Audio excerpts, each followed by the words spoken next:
Sup guys, over here. In this video we're going to be talking about 6 social engagement platforms, their functionality and the potential airdrop in the future. As always, all links going to be in description, but follow them at your own risk. Now first of all, regarding the term social engagement platforms, it's not an official term, it's just what I use, because I think it offers the simplest explanation what these platforms actually are. And for ease, from time to time, just gonna call them SEP. So the most important platform of that kind is probably Galaxy. Like everybody knows Galaxy, and it's probably most often used by big dApps and big chains in the industry. But obviously there are a lot more platforms available. So first of all, what are the possibilities for the airdrop? Well, first of all, we can take Galaxy as an example. They have a token, there was a distribution of these tokens. Second example here would be Pyme. I'm not sure if that's the correct pronunciation, it's Pyme. This is also a SEP, and they did airdrop in the form of points to token conversion. And this is actually the most straightforward way for the majority of platforms, because the experience on the platform or the points on the platform is pretty much your contribution on that platform. But obviously that differs from platform to platform. So let's go here one by one, and we're gonna start with the Layer 3. It's a well-known platform and it differs a lot from other SEPs. The majority of quests here, they involve on-chain. On other platforms there are a bunch of social quests where you just do social actions and you get the reward. Here there are off-chain quests too, but not too many. I will actually link the document in description where you're gonna find a bunch of quests that require either no on-chain actions, or you can skip these, or just very minimum amount of on-chain actions. Regarding potential token and the airdrop for Layer 3, there is no concrete information on that front. And in terms of farming XP and levels here, this one is pretty straightforward. You just get the experience for every quest. Some quests give you just the XP, some quests can give you chests. Inside the chests you can find rare NFTs, but most likely you get more experience. Once you get a certain amount of experience, you level up. As you can see, currently my level is level 9. There are also tiers for specific quests where you need to hit a certain level in order to be able to access the quest. Usually these are level 10, level 20, etc. There are also achievements here. Obviously they are associated with the quests. And there's also, relatively recently, they introduced the bridge. Bridge is powered by Socket, where you can do some transactions. And also there are features like daily GM. You just click a button and you get several experience for that. And you can also get achievement for keeping the streak up. There are daily, weekly and monthly quests here also.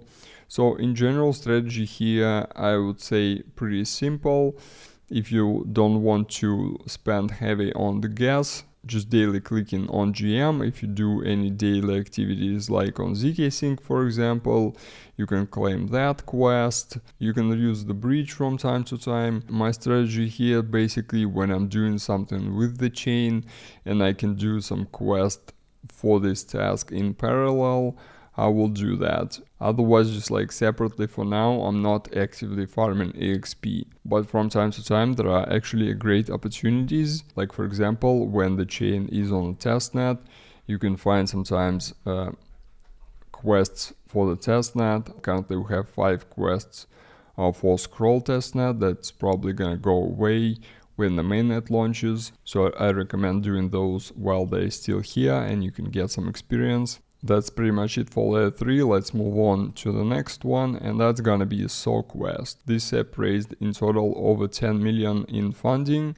Also, the airdrop here is confirmed in the form of, again, converting the points. And here we actually have the exact rules for the ongoing campaign. It's called SoQuest mining program, where you basically mining these gems on the platform. Gem is the currency. You can acquire that from doing swaps on the platform and for doing quests on the platform. Obviously, we're not gonna go in details here. You can read more in this article that I'm gonna link. But in order to start doing campaigns here, when you first join, you will need to mint your ID, and then you can start collecting the gemstones. First of all, there is a daily check-in. If you don't lose your streak after day 7, you're gonna be getting plus 13 gemstones daily. Regarding campaigns, every featured campaign gives you 20 gemstones. Regular campaign that was verified gives 10, and unverified campaigns only give 1. So here you have the page where you can browse campaigns. You can use different filters. Here also on the campaign you can see the type of this campaign and how much a gemstone it gives. One important point here, in the campaigns that have the NFT minting, you don't need to mint the NFT in order to get the gems. So if you go to the campaign, you have this indication of your progress. After you complete the tasks, it goes all the way to the end, and then you're gonna end up on the second step where it's gonna show you your entries. At this point, your gemstones have been already collected, and then it doesn't matter whether or not this is the raffle, whether or not this is NFT or the whitelist. Also, if you want to farm the gemstones, there are actually a lot of quests here, super easy quests, that provide 10 gemstones. In filters here, you can actually select order by latest and then scroll all the way down to the possible. Let me actually show you. See these quests like Twitter follower, for example. If you go here, the only task here is just to follow Twitter. That's it. And there are a lot of these quests on the platform. I'm just doing those from time to time personally. Okay, moving on, next we got TaskON. This is actually one of my favorite platforms because I like the interface and I like how they're structuring your identity within the platform. Regarding campaigns here, pretty standard, mostly social tasks. Also, you can see what campaign is providing. As you can see, not all of the quests give you experience.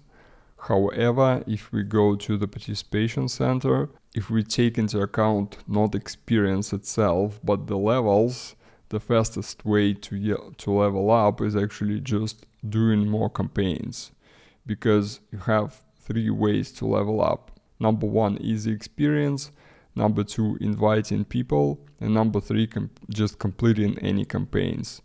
And the third one is by far the fastest. By the way, here the airdrop is confirmed, but obviously we don't know when, how much, what criteria is gonna be, but what are the key features here. As you can see, it states 2023 season 1. This is actually currently the first season, but there was a season 0, and if you did some tasks, it's possible that you can claim the NFT for the season 0. It's gonna be in your profile, like for me, for example, it says tier green. I think I already claimed this one, I don't remember. These are just loyalty NFTs.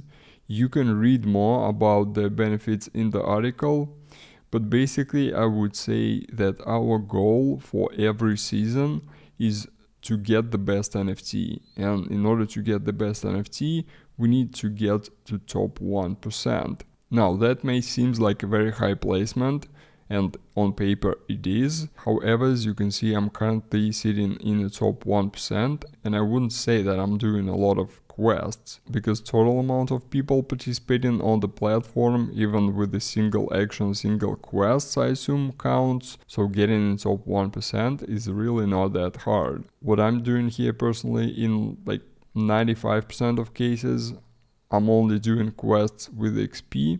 There is also a filter here on the right, and you can click ending soon, and then it will show you quests that will expire soon, and you can do those. Also, similar to SoQuest, you don't have to actually claim the NFT. Like for example, you got these tasks, you complete those, you click on the button complete, and at that point you get an XP if EXP is provided by this quest, regardless of the fact whether or not you're gonna claim the NFT itself.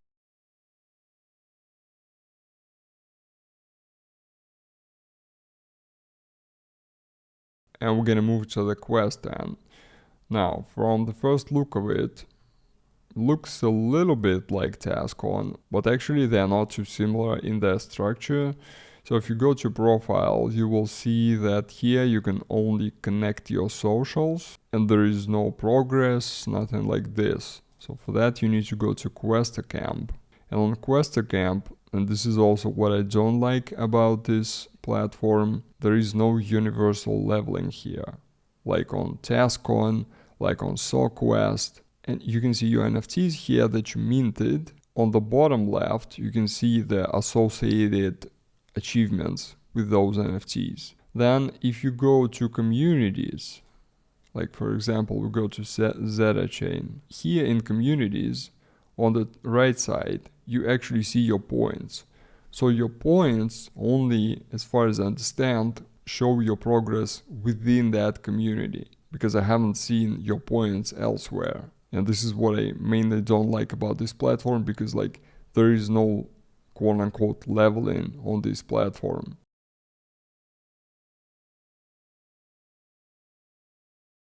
And I don't even know, to be honest, if they would decide to do like Airdrop tomorrow, what would be the criteria? Probably amount of achievements. Moving on to Trantor. This one is quite interesting. I would say that it's sort of lagging behind. It's like a tier 2 platform. And I also say that partially because quality of campaigns here is not too high. They pretty much never do campaigns here. Yet if I open membership, you can see I got pretty hefty amount of experience here that I basically farmed in like 2 months, I think. And this is the part that I like about this platform, that you have the clear leveling experience, you have tiers. There are also 2 tabs here, daily rewards and raffle season. Also very promising features, but they are not enabled yet, and we don't know when they're gonna be implemented, because again, I've been on this platform for like 2 months. Not too much changed during that time. Maybe they like increased the amount of campaigns, I don't know, I'm not tracking that. Because I come here and I farm XP here in 2 ways. Way number 1, when there are carnivals, you can get plenty of XP and you can also get into tons of raffles. Pretty fast, I would say, because the majority of tasks, if you go to the carnival, by the way, the new carnival is coming soon. If you go inside, you can see a bunch of like campaigns, and if you go inside of those campaigns, there are usually like the majority of tasks are the same. Basically, retweet the carnival tweet, follow the discourse, the Twitter of Trantor or the Starinift. This is their second project or their partner, I'm not sure. So these are pretty fast, but they're not constant. They launch from time to time. And actually the biggest source of experience is this MVP. That's most valuable builder. There are a bunch of quests here from various projects. For example, if you go to Layer3, there are weeklies that you can complete on the weekly basis if you're doing transactions via Layer3 protocol on Stargate, Radiant, and Omni BTC. So you can get those on weekly basis. However, let me show you something. For the certain projects, they have daily tasks that you can complete in few clicks. Like for example, if you go to Mystic Treasure, they have 2 dailies for visiting website. So once you click this button once, you can then just come back and click verify. Like every day you can click verify, it doesn't matter, you just need to click on visit button once. So this is 2 points per click, but that's not all. Some of the projects have daily retweets. I don't know why it works like this, but it works like this. For example, ZK Protagonist. If we go down here, there are 2 retweet quests. And this actually works the same. Once you click on retweet, once you did that once, then you can come back every day and just collect the experience. Next one with the big amount of retweets, hominids. Like look at the amount of experience. 2 experience daily, 1 retweet, so that's 4. This is 10. 14. This is visit 16.